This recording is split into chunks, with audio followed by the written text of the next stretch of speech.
Plus de 19 milliards de francs CFA, c'est le budget du Comité international de la Croix-Rouge revu à la hausse pour mieux secourir notre pays. Une somme qui servira à l'achat, à la distribution des vivres aux populations et à la réhabilitation de certains points d'eau au Mali. L'Angleterre est en deuil. La dame de fer Margaret Thatcher n'est plus. L'ex-premier ministre britannique s'en est allé aujourd'hui des suites d'une longue maladie à l'âge de 87 ans. L'hydrocéphalie, c'est de cela dont il est question ce soir dans la chronique santé, une maladie que l'on rencontre chez les enfants et qui est soignée en neurochirurgie à l'hôpital du Mali.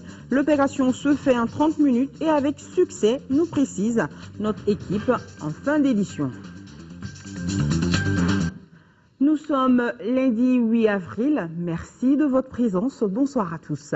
Le Comité international de la Croix-Rouge décide de rallonger le budget de ses opérations dans notre pays à plus de 19 milliards de francs CFA. Le directeur adjoint des opérateurs du Comité international de la Croix-Rouge l'a annoncé ce matin au président de la République par intérim au cours d'une audience. Brahma Traoré, reportage. Le soutien du Comité international de la Croix-Rouge ne faiblit pas en faveur du Mali. L'organisation humanitaire annonce une rallonge budgétaire de son opération au Mali à hauteur de 30 millions d'euros, soit plus de 19 milliards de francs CFA.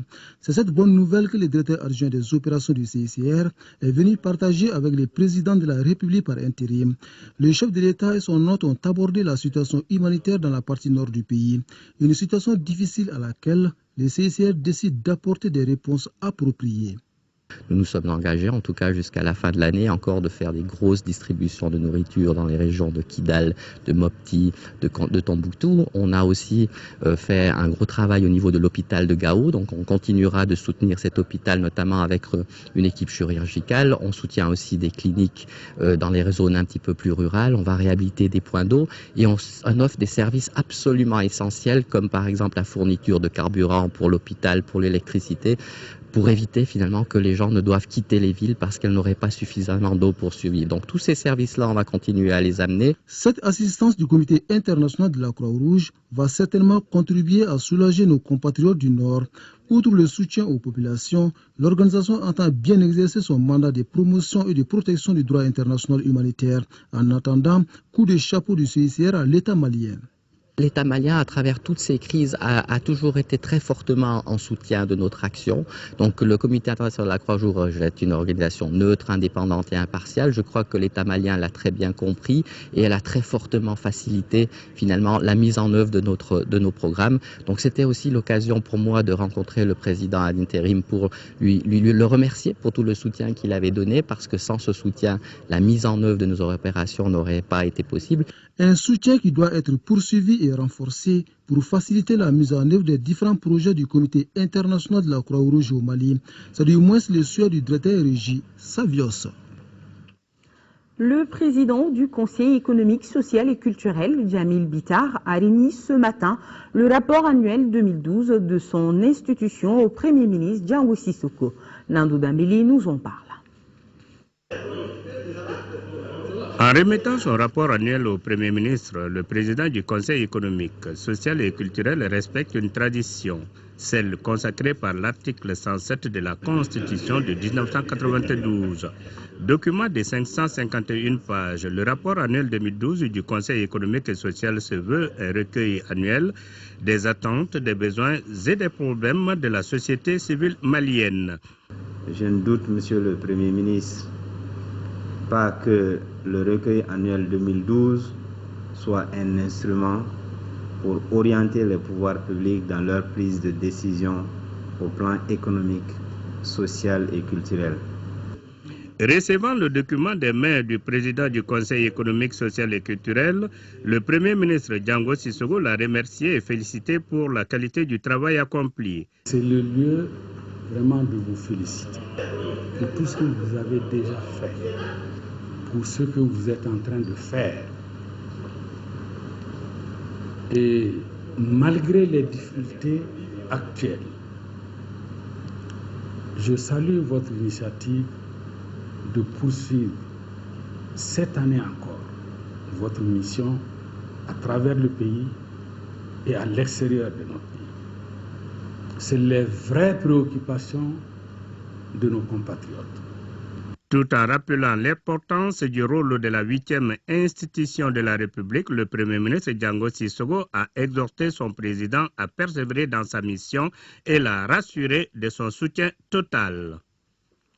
Allez, restons à la primature où Django Sissoko a successivement reçu en audience le directeur adjoint des opérations du CICR et le ministre de la Coopération et de l'Action humanitaire du Grand-Duché de Luxembourg. Au cours des entrevues, il a été question d'aide aux réfugiés et aux populations en difficulté dans les 3 régions du Nord et de coopération bilatérale entre le Luxembourg et le Mali. Mahamadou Doumbia. Au cours de cette audience, le directeur adjoint des opérations du Comité international de la Croix-Rouge et sa délégation ont été reçus par le Premier ministre Django Sissoko. En cette période de crise, l'apport du CICR est primordial pour porter secours aux personnes fragilisées par la situation sécuritaire dans les régions du nord de notre pays. Le Comité international de la Croix-Rouge a été présent dans le nord du Mali durant toute la période depuis le début des hostilités. Donc nous sommes restés présents à Gao avec des équipes. Nous avons été en contact avec l'ensemble des parties au conflit. C'est un petit peu notre devoir en tant que comité international de répondre aux situations de conflit. Donc les situations étaient extrêmement difficiles. Aujourd'hui, il est sûr qu'il n'est pas encore très facile de travailler finalement dans le nord Mali. Mais de nouveau, je crois que nos équipes ont été capables quand même de donner de la nourriture à plus de 420 000 personnes sur l'année dernière. On sera encore capable justement de le faire cette année. En dehors du Mali, l'apport du CICR est aussi indispensable à l'endroit de nos compatriotes vivant en réfugiés dans les pays voisins.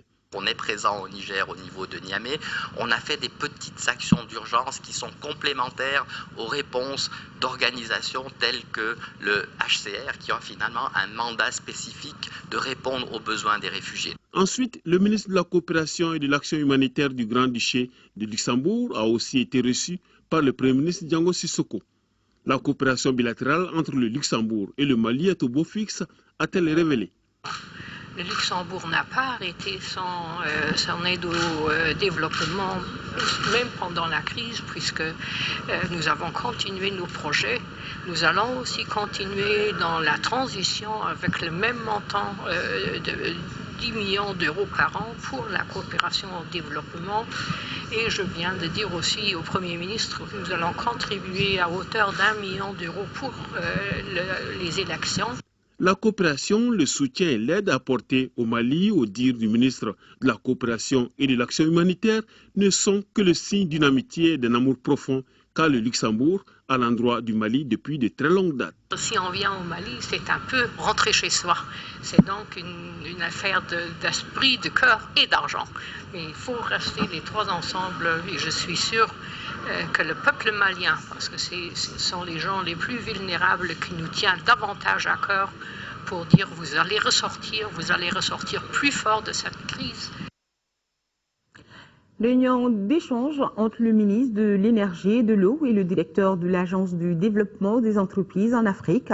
De cette réunion, il y ressort par exemple que les besoins globaux en énergie du Mali s'élèvent à plus de 630 milliards de francs CFA, nous indique Youssouf Diakité.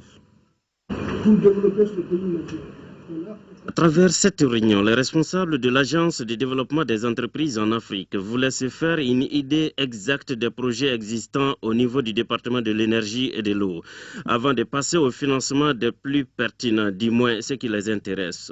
Nous avons toute une série de projets qui passent par la réalisation de centrales de production d'énergie, passent par la réalisation des lignes de transport, des lignes de distribution et même aussi par la maîtrise et l'efficacité énergétique. L'objectif recherché selon les responsables de l'agence est de faire contribuer l'énergie au développement durable du pays et surtout augmenter le taux d'accès à l'électricité qui est de 31% en milieu urbain et de 17% en milieu rural. Car les potentialités en éolien, en biomasse et en solaire existent et les besoins d'investissement s'élèvent à plus de 600 milliards de francs CFA pour le secteur de l'énergie.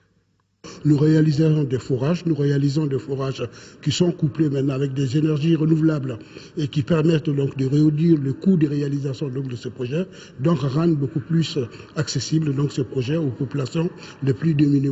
Le taux d'accès à l'eau au niveau national était de 76% au 31 décembre 2012. Mais plus de 1400 villages et fractions ne disposent pas de points d'eau. Alors, pour relever ces défis, les besoins financiers sont estimés à 40 milliards par an, toute chose qui inquiète le ministère de l'Énergie et de l'eau. Nos entreprises d'électricité et d'eau sont actuellement confrontées à des problèmes liés à la continuité et à la qualité de leur fourniture dans un contexte financier particulièrement tendu. La maîtrise de ces facteurs exige des investissements lourds dont la mise en œuvre pourrait être favorisée par des partenariats comme ceux attendus des entreprises européennes et maliennes. En tout cas, le ministre insiste sur la conjugaison des efforts, surtout l'accompagnement des partenaires financiers pour la réalisation rapide de ces différents projets. Les prix des denrées ne sont pas stables et cela n'est pas admissible, dixit le secrétaire général de l'Union nationale des travailleurs du Mali. Pour Siaka Diakité, la flambée des prix a atteint son paroxysme alors que le pouvoir d'achat des Maliens ne bouge pas. Pour en savoir davantage, suivons l'entretien qu'il a accordé à Mohamed Diarra. Ce salaire qui est le revenu essentiel du travailleur malien ne lui permet plus de vivre, tellement les prix sur le marché sont inabordables, sans prendre en compte l'équation revenu prix sur le marché. Vous êtes sollicité d'avance pour fixer les prix? Comment ça se passe?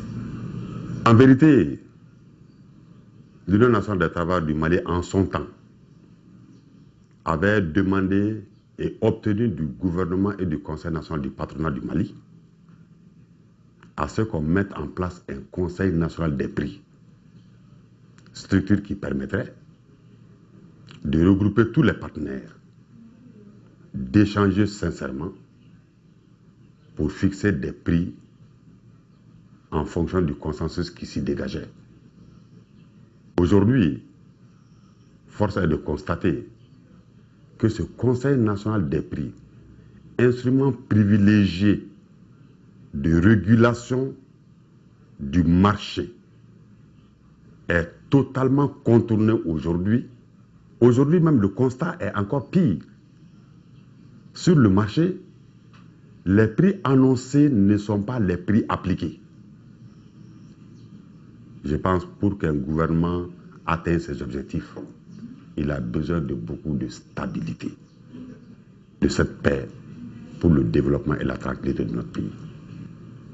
Et c'est pourquoi nous, Union nationale des travailleurs du Mali, nous disons que ces prix qui sont en train de se fixer n'engagent pas la centrale syndicale. Nous avons demandé à nos militants que chacun fournisse un effort pour le patriotisme. Il y a des moments où il faut appliquer le véritable principe du partenariat. Aujourd'hui, l'UNTM lance cet appel au gouvernement et à tous les décideurs. Voilà le secrétaire général de l'Union nationale des travailleurs du Mali qui décrit la flambée des prix. Ouverture ce matin au Musée national d'un atelier régional de renforcement des capacités de sensibilisation contre le trafic illicite des biens culturels. La rencontre regroupe 7 pays d'Afrique de l'Ouest et elle est organisée par l'Organisation des Nations Unies pour l'éducation, la science et la culture, UNESCO. Cheikh Oumar Sangaré, compte rendu. Créer une synergie d'action contre le trafic illicite des biens culturels en Afrique de l'Ouest, tel est l'objectif global visé par l'UNESCO à travers cette rencontre. La crise au Mali a considérablement augmenté les risques de ce trafic dont la pratique remonte à la période coloniale. Le phénomène touche nos valeurs culturelles à plusieurs niveaux et menace notre identité. Ces pratiques, bien connues des professionnels du secteur, touchent les sites et les objets archéologiques, les lieux de culte, les musées et autres institutions culturelles partout dans le monde. Il s'agit d'un phénomène qui ne cesse de croître. Dans le contexte de l'internationalisation du marché de l'art, il constitue une industrie globale qui menace de piller, d'endommager ou même de détruire les témoignages historiques et l'identité culturelle des peuples. Prennent part à cet atelier de 3 jours les agents d'Interpol, des services de douane et autres acteurs de gestion du patrimoine culturel.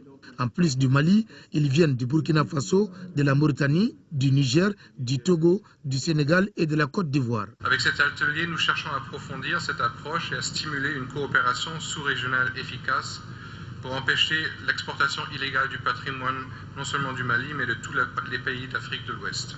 Car la protection des biens culturels est un enjeu de développement trop important pour qu'elle soit négligée et mérite les efforts de tous ensemble. L'atelier s'inscrit dans le cadre d'un fonds d'urgence que la directrice générale de l'UNESCO a mobilisé en réponse aux besoins d'urgence des sauvegardes des patrimoines culturels du Nord Mali. C'est ce lundi à Londres que la Dame de Fer a rendu l'âme des suites d'une longue maladie.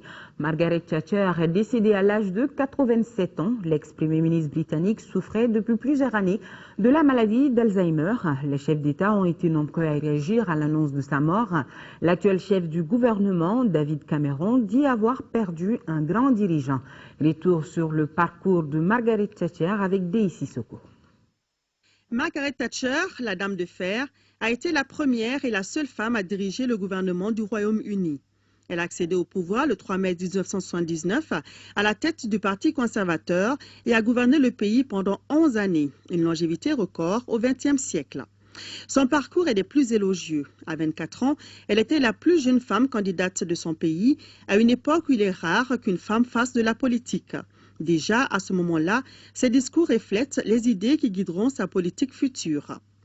Margaret Thatcher restera à jamais la Dame de Fer qui a remodelé le Royaume-Uni avec un libéralisme économique intransigeant et rétabli le prestige international de son pays. Elle symbolisait une force de caractère sans faille et son personnage ne fut sans doute jamais mieux saisi que par elle-même avec quelques-unes de ses phrases cultes. « Je suis pour le consensus, surtout à mes conditions ». Ou encore, en politique, si vous voulez des discours, demandez à un homme. Si vous voulez des actes, demandez à une femme. Ces phrases à elles seules résument la vie professionnelle de notre Dame de Fer. Son refus exacerbé du compromis ne s'est jamais démenti en 11 années d'exercice. Pour relancer une économie malade, elle privatise, fait baisser impôts et dépenses publiques et devient le cauchemar des syndicalistes qui se heurtent à son intransigeance. En 1990, contestée au sein même de son parti, elle démissionne en novembre de la même année. Depuis, ses apparitions en public se faisaient très rares à cause de son état de santé. Margaret Thatcher était atteinte de la maladie d'Alzheimer depuis plusieurs années. La Dame de Fer a succombé à un accident vasculaire cérébral ce lundi 8 avril 2013 à Londres. À l'annonce de la mort de la baronne Thatcher, la reine Elisabeth s'est dite triste, tandis que le Premier ministre britannique David Cameron a estimé que le pays avait perdu un grand dirigeant. On l'aime ou on ne l'aime pas, mais Margaret Thatcher, la Dame de Fer, restera pour toujours dans la mémoire des Britanniques, parce qu'elle aura marqué à tout jamais l'histoire à sa manière. Sur un tout autre plan, l'épouse du chef de l'État se trouve à Washington depuis samedi, dans la capitale fédérale américaine. Elle aura plusieurs entretiens avec certains organismes en vue d'aider les populations déplacées ou réfugiées des régions du nord du Mali. Avant l'étape de Washington, Mme Traoré Mentou Doucouré était à Los Angeles où elle a pris part au 2e sommet des premières dames d'Afrique sur la santé. Le récit de Salif Sanogo. Pour ce second rendez-vous dans la Cité des Anges, les premières dames du continent et leurs partenaires entendaient mobiliser encore plus de ressources humaines, matérielles et financières afin d'appuyer les efforts des pouvoirs publics dans la modernisation des systèmes de santé de nos pays. En ligne de mire, une meilleure lutte contre le sida et l'atténuation des souffrances. Dans son message au sommet, Mme Traoré Mintou Doucouré, au-delà de la lutte contre le sida, a mis l'accent sur d'autres défis majeurs dans le domaine de la santé. En l'occurrence, il s'agit de la lutte contre le paludisme, la réduction de la mortalité néonatale et infantile, ainsi que la lutte contre la poliomyélite. S'intéresser à l'Afrique, c'est s'impliquer de façon efficiente et efficace dans la lutte contre le VIH-Sida, la lutte contre le paludisme, la lutte contre la polio, la lutte contre les cancers et particulièrement le cancer du col, de l'utérus, la lutte contre la pauvreté. En rapport avec l'actualité du pays, l'épouse du président de la République par intérim n'a pas manqué de solliciter l'aide des bonnes volontés pour la reconstruction du pays après la reconquête de l'intégrité territoriale et le retour des populations déplacées et réfugiées des régions du nord du Mali. Un message de solidarité qui a suscité ici un vif intérêt et les uns et les autres n'ont pas manqué de manifester leur engagement en faveur d'un Mali en paix et uni dans sa diversité. Les membres de la Commission électorale nationale indépendante CENI étaient cet après-midi à l'école de la délégation générale aux élections. Objectif, comprendre les modes opératoires d'établissement des listes électorales par les commissions administratives et les processus d'élaboration du fichier électoral biométrique. Lors de la rencontre, il était aussi question du vote des personnes déplacées et des réfugiés. Adama Koudjo les détaille. Dans la perspective de l'organisation des élections générales de 2013, le gouvernement de transition a dans sa feuille de route opté pour les fichiers biométriques. L'élaboration de ces fichiers exige un mode opératoire nouveau. C'est pour évidemment s'imprégner de cette nouveauté que la Commission électorale nationale indépendante s'est inscrite à l'école de la délégation générale aux élections. Ce qui est important, c'est les documents qui seront utilisés sur le terrain. C'est les différentes opérations qui vont être menées.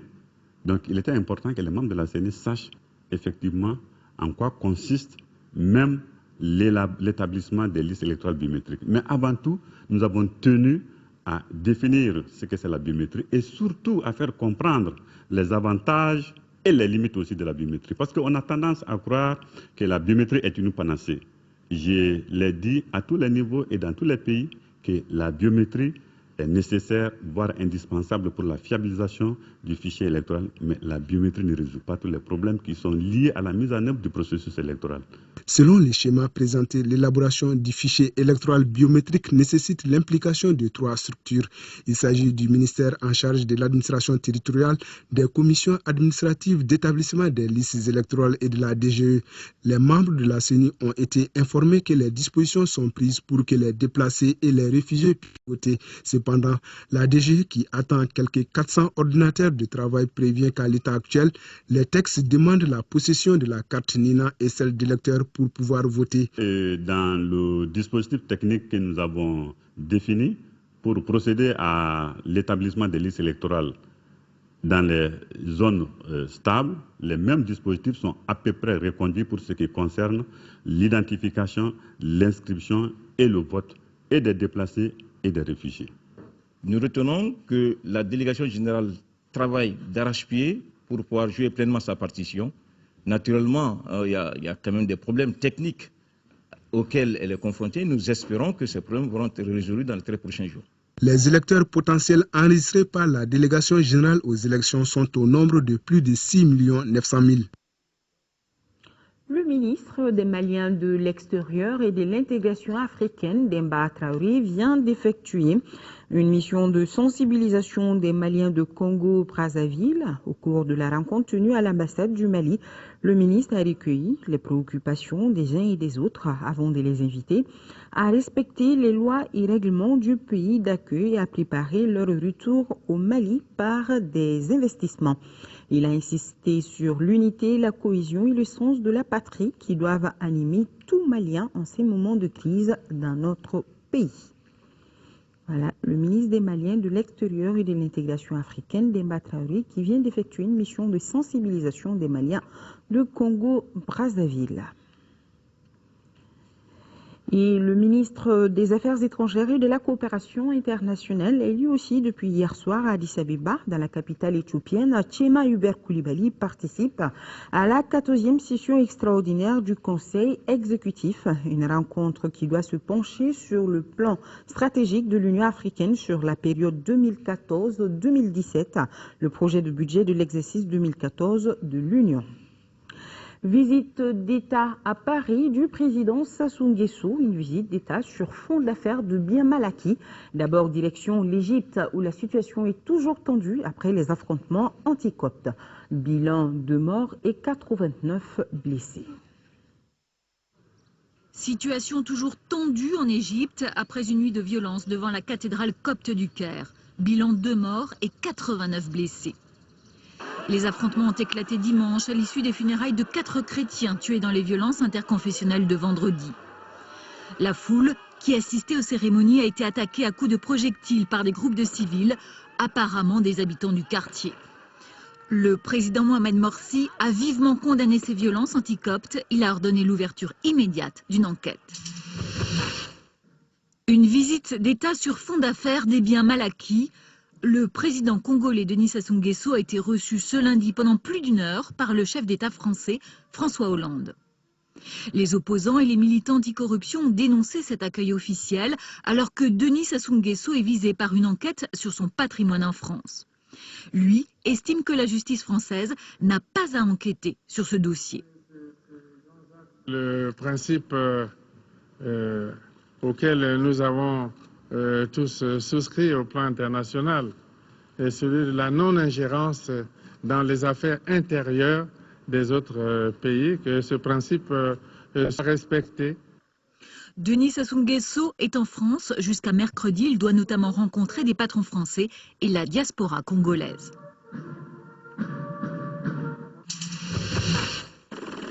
C'est la plus célèbre course à pied au Sahara. Coup d'envoi dimanche du 28e marathon des sables. En lice, 1000 candidats, 50 nationalités pour 6 jours d'épreuve au cœur du Sahara marocain. Le tout en autonomie alimentaire. Une aventure de 250 km.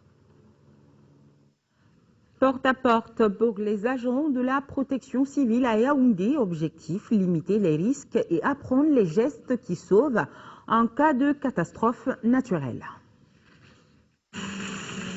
À Yaoundé, la protection civile fait du porte-à-porte.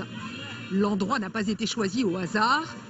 Au quartier Nkolbisson, le sol porte encore la marque des dernières inondations. Ici, dès qu'il pleut, on a les pieds dans l'eau. Il faut faire de la prévention.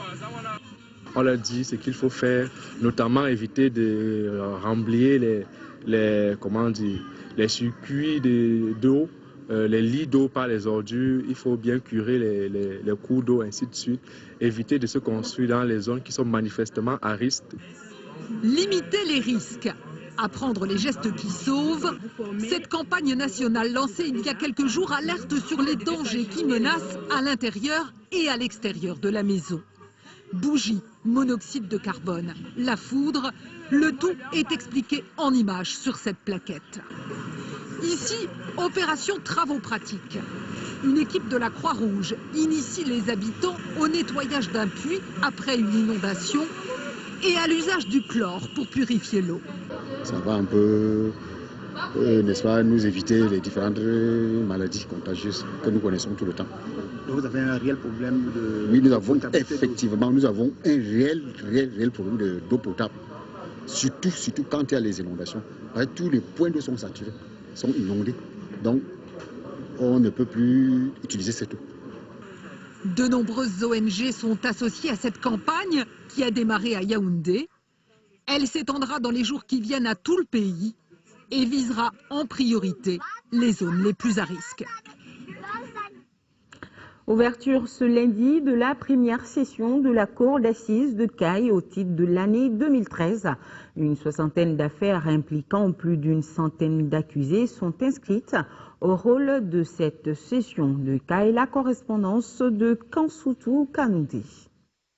Pour sa première session, au titre de l'année 2013, la Cour d'assises de Caille aura à juger 62 affaires, entre autres le vol, le viol, l'assassinat, la pédophilie, les coups mortels, et ce sont 111 accusés qui devront répondre de ces faits.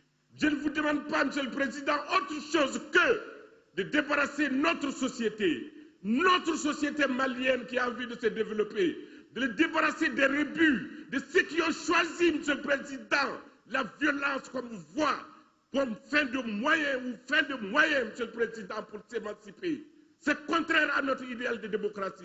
À propos de la crise sécuritaire, le procureur général a dit que le Mali ne mérite pas cela et espère que les intellectuels maliens, la société civile du Mali et surtout la classe politique en tireront les meilleurs enseignements possibles, car cette situation dramatique, selon Moussa Bakayoko, n'est autre chose que la somme de nos indifférences, de nos silences coupables face à une manière de gouverner.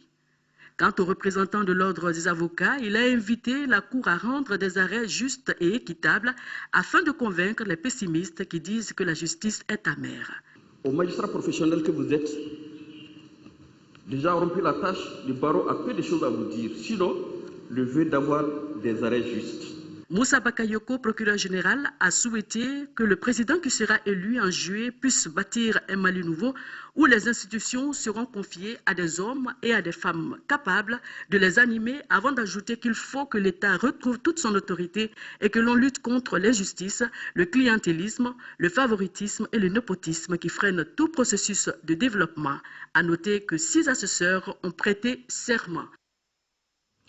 Ici à Bamako, le ministre de la Famille, de la Promotion de la Femme et de l'Enfant s'est rendu ce matin au CHU Gabriel Touré pour soutenir moralement et financièrement la mère des sextuplés, désormais triplés. Pour un rappel, la naissance prématurée a causé le décès de 3 bébés. La visite a été suivie par Rachel Tessougué. Le ministre de la Famille, de la Promotion de la Femme et de l'Enfant a rendu visite à une dame ayant mis au monde des sextuplés.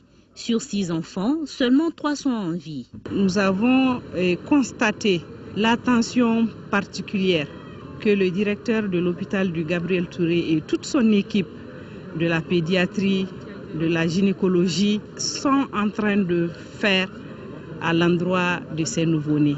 Depuis les premières semaines de cette grossesse, la dame elle a été suivie et la prise en charge dès lors a été faite par le ministère de la Santé. Donc nous ne pouvons que remercier toutes les bonnes volontés qui ont bien voulu apporter leur soutien moral, matériel et technique à cette famille qui a eu l'heureuse occasion d'avoir des sextuplés en même temps de perdre les 3. La mère ayant subi une césarienne est en convalescence. Quant aux 3 nouveau-nés, ils sont placés dans des couveuses à cause de leur naissance prématurée. La maman se porte bien, comme ça devrait l'être après une intervention. Elle est à mesure de rejoindre les nouveau-nés pour leur donner le sein. Le ministre de la Famille, de la Promotion de la Femme et de l'Enfant a remis une enveloppe symbolique pour soutenir la maman et ses bébés. 4e réunion du comité de suivi du projet régional de l'amélioration de la qualité des cuirs et peaux. C'était à la Direction nationale des producteurs et des industries animales. L'objectif du projet est le renforcement des capacités des membres du secteur. Fademba Keïta. La présentation du rapport annuel d'activité 2012, du programme d'exécution technique et financière de 2013 sont entre autres points inscrits à l'ordre du jour de cette 4e réunion du comité de suivi du projet régional de l'amélioration de la qualité des cuirs et peaux. L'objectif visé par cet important projet est le renforcement de la capacité productive, aussi bien au niveau qualitatif que quantitatif, et l'établissement des liens plus efficaces et avantageux entre les segments de la filière. Il s'agit donc des peaux brutes, le tannage artisanal et industriel. Financé par le Fonds commun pour les produits de base et l'Organisation des Nations Unies pour le développement industriel ONUDI, le projet vise à accroître la quantité et la qualité des cuirs et peaux disponibles sur le marché. Les stratégies, en fait, on forme les professionnels de la filière, notamment les bouchers, les apprentis bouchers qui sont chargés de la production au niveau des abattoirs et des aires d'abattage, et puis aussi des collecteurs qui sont chargés de la collecte de ces cuirs et peaux. Pour atteindre ces objectifs, le projet prévoit la formation des professionnels de cuir et peau en technique de production et de conditionnement, l'équipement des bouchers en outils de dépouillement. Le projet est exécuté dans 4 pays de l'Afrique de l'Ouest, à savoir le Burkina Faso, le Mali, le Niger et le Sénégal. Réouverture des portes du centre Djoliba après une année de fermeture. Une décision qui intervient à la suite d'une réunion de réflexion pour relancer cette institution à la demande de l'archevêque de Bamako, Monseigneur Jean Zerbo. L'annonce a été faite ce matin au cours d'une conférence de presse au siège de la structure. Modibo Souaré nous en dit plus. Ce point de presse marque la reprise effective des activités du centre Djoliba de Bamako. La structure avait fermé ses portes en avril 2012 et remercié tout son personnel par la même occasion.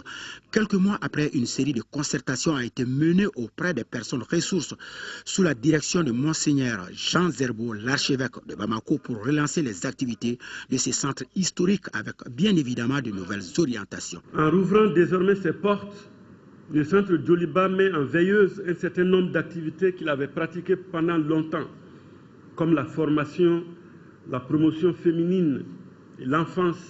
Bref, tous ces programmes qu'il exécutait avec l'appui de partenaires stratégiques et financiers. Peut-être qu'un jour, il y reviendra sous une forme ou une autre.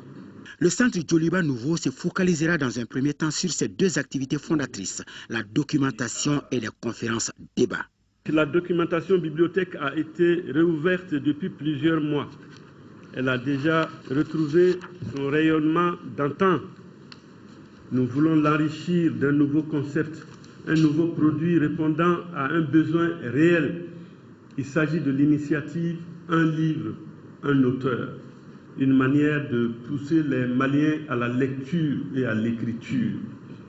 Les conférences débat, c'est le concept qui a marqué des générations entières de Maliens depuis la création du centre Djoliba. La réflexion est en cours pour mettre en place un comité pluridisciplinaire responsable des débats publics au centre Djoliba. Pour ce nouveau départ, l'institution va réfléchir sur ses fondements statutaires et réglementaires afin de se doter d'une personnalité juridique en s'insérant mieux dans l'organigramme de l'église de l'archidiocèse de Bamako. Structure d'appui pour le renforcement des capacités d'intervention des acteurs du développement dans notre pays, le centre Djoliba a été créé en janvier 1964 et s'est défini comme une organisation d'inspiration chrétienne catholique. Et nous arrivons à notre page santé. Focus ce soir sur l'hydrocéphalie, une maladie que l'on rencontre chez les enfants. Par exemple, si la tête de votre bébé grossit très rapidement dès le bas âge, n'hésitez pas à consulter urgemment un neurochirurgien. Ce facteur peut même menacer la vie de l'enfant dont l'état général n'est pas bon. Heureusement, consultez à temps. Le traitement de l'hydrocéphalie se fait avec succès en 30 minutes pour une opération à l'hôpital du Mali. Suivons les explications de Tchessera Dameli.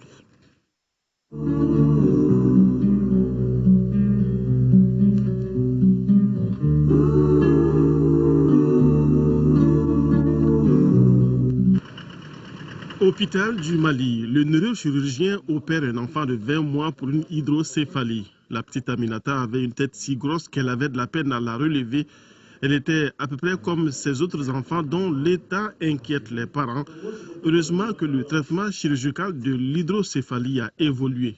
L'opération qu'on a faite aujourd'hui est une intervention neuroendoscopique qui consiste avec une petite ouverture, comme vous l'avez constaté, à descendre à l'intérieur du crâne, du cerveau, par les cavités de ventricules, à permettre la communication entre les ventricules. Et secondairement, les plexus choroïdes, c'est comme des fleurs, des bourgeonnements à l'intérieur de ces cavités ventriculaires sont responsables de la fabrication du liquide céphalorachidien. Alors, il suffit en ce moment-là de les cauteriser, de les coaguler pour qu'il n'y ait pas d'une production excessive du liquide céphalorachidien. La plupart des enfants qui naissent avec cette pathologie dans les régions reculées ne parviennent pas à Bamako parce qu'on estime qu'ils ne sont pas viables. Alors c'est le lieu de dire que ces enfants sont bien viables, qu'on peut les traiter et qu'on peut les guérir. Une tête grosse, des signes de strabisme et un état général de visu pas très fameux, voilà quelques signes extérieurs d'un enfant souffrant d'une hydrocéphalie.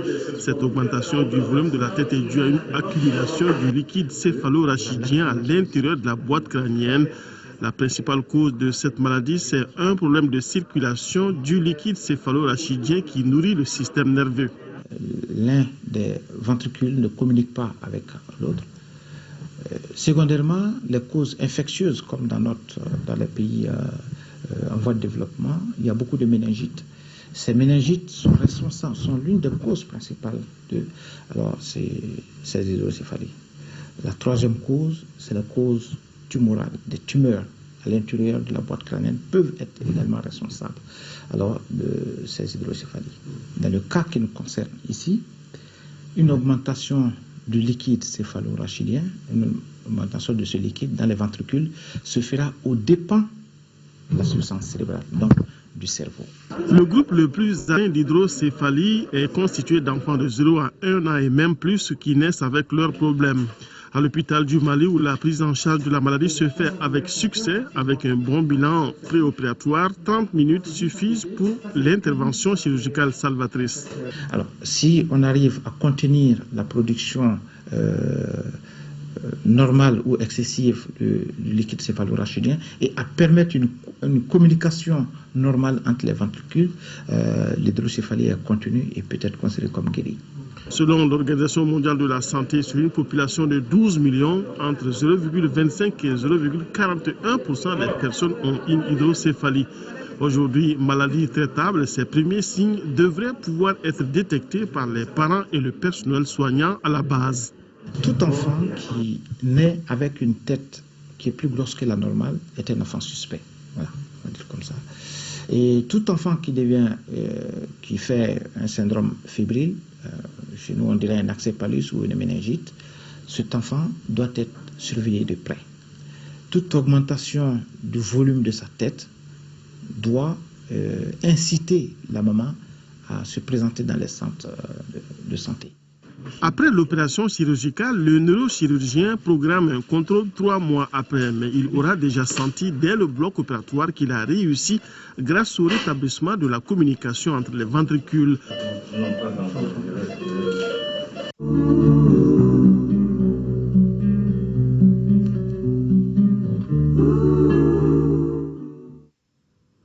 Voilà, sur ce prend fin ce journal.